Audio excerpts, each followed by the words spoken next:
የረጅም ዘመን የሀገረ መንግስትነት ታሪክ ያላት ኢትዮጵያ በጥንታዊና ዘመናዊ ታሪኳ በውጪና በውስጥ ጦርነት ስትፈተን መኖሯ በኢኮኖሚ፣ ማህበራዊ፣ ፖለቲካዊ ስሪቶችና በተቋማት ግንባታ ዘመናትን በተሻገሩ ቁስሎቿ ምክንያት ዛሬም ድረስ የሚታይ ጠባሳ አሳርፎ ዋጋ ያስከፈላት ስለመሆኑ የብዙዎች ሐሳብ ሆኖ መጥቷል።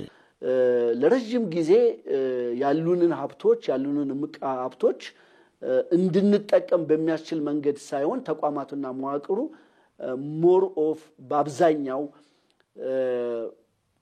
ቁጥጥርን፣ ህልውናን፣ ነፃነትን በማስከበሩ ጉዳዮች ላይ ብቻ የመታጠር የስልጣኔ ትሩፋቶችን የልማት ትሩፋቶችን ለማግኘት በሚያስችል ሁኔታ ተቋማቱም መዋቅሮቹም ዘላቂነት ሊኖራቸው አልቻለም። በተለይ ባለፈው አንድ ክፍለ ዘመን የነበሩ ነገስታትና መንግስታት ይከተሉት የነበረው ስርዓት የሀገሪቱ የህብረተሰብ ክፍል ሁሉንም በእኩልነት እቅፍ ድግፍ አድርገው ወደ መሃል አሰባስበው ሁለንተናዊ ቅቡልነትን ከማግኘት ይልቅ አግላይ አሊያም ጠቅላይ ደፍጣጭነታቸው የሀገረ መንግስታቸው ቁመና የተጣለበት መሰረቱ ሳይጸና የትውልድ ድልድይ ስብራት ሆኖ አሁንም ድረስ ዳፋው እስከዚህ ዘመን ድረስ ዘልቋል። ዋጋ ከፍለናል፣ ተባልተናል።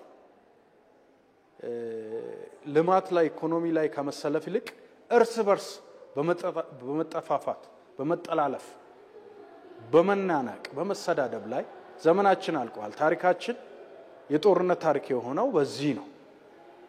እንደ ሀገር ግን እጣፋንታችን አንድ ላይ የተበየነ ተላይተን የትም መድረስ እንደማንችል አይተናል። ይህንን ችግር ለመፍታት ታዲያ ከውጭ በተቀዱ ርዕዮተ ዓለማዊ ሐሳቦች ቢሞከርም የሀገሩን ሰርዶ በሀገሩ በሬ የሚል ብሂል ያለውን ህዝብ ማንነትና የስነ ልቦና ስሪት ጋር ባለመግጠሙ እንደ ተውሶ ልብስ ሲሰፋና ሲጠብ ኢትዮጵያዊ መልክን አጥቶ ዘላቂ መፍትሄን ማምጣት ተስኖት እንደቆየ ይነገራል። የእረፍት አልባው ጦርነት ትኩረት የመንግስታቱን ወንበር ማጽናት ስለሆነ በስብራት ላይ ሌላ ስብራት ከመጨመር ውጪ የሀገረ መንግስቱን ቅቡልነት ሊያረጋግጥ ባለመቻሉ በአንድ ሀገር ውስጥ ያሉ ህዝቦች በመካከላቸው የሚፈጥሩትና የሚጋሩት የጋራ ማንነት የሆነው ሀገረ መንግስት ግዴታውን እንዲወጣ የሚያስችሉ መዋቅሮች ሳይገነቡ እንዲቆዩ ምክንያት ሆነዋል። የተቋማት ግንባታቸው ችግር የሚመነጨው በሀገረ መንግስት ምስረታ ሂደት የተፈጠሩ ስብራቶች ባለመጠገናቸው እንደሆነ የሚናገሩት የታሪክና የስነ መንግስት ምሁራን ችግሩ ከትውልድ ወደ ትውልድ እየተሸጋገረ እዚህ እንዲደርስ ምክንያት በመሆኑ በሽታውን ያላወቀ እንዲሉ ይህንን ስር የሰደደ መዋቅራዊ ችግር ለመቅረፍ በተቋማት ቀጣይነት ላይ መስራት እንደሚያስፈልግ ይስማማሉ። ተቋማት እና በተለያዩ መንገዶች ያሉብን በተለያዩ ዘርፎች ያሉብን ስብራቶች ከመቅረፍ አንፃርና ተቋማቱንም ዘላቂ ከማድረግ አንፃር ከፖለቲካ ውግንና የማራቁ ጉዳይ በተግባር እየታየ ያለ ጉዳይም ነው።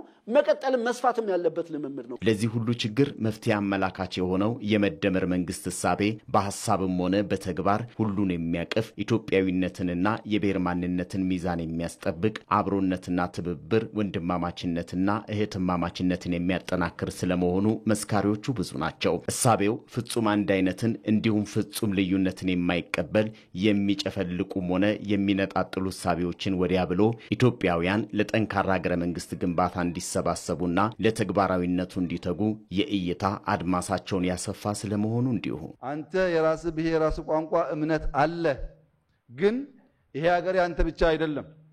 ሌላ እምነት ቋንቋ ብሔር ስላለ ያንን ተቀብለህ ልክ ያንተን በመተዶነ በመታከብረው ልክ የዛኛውን ሳትነካ በመከባበርና በፍቅር ኑር።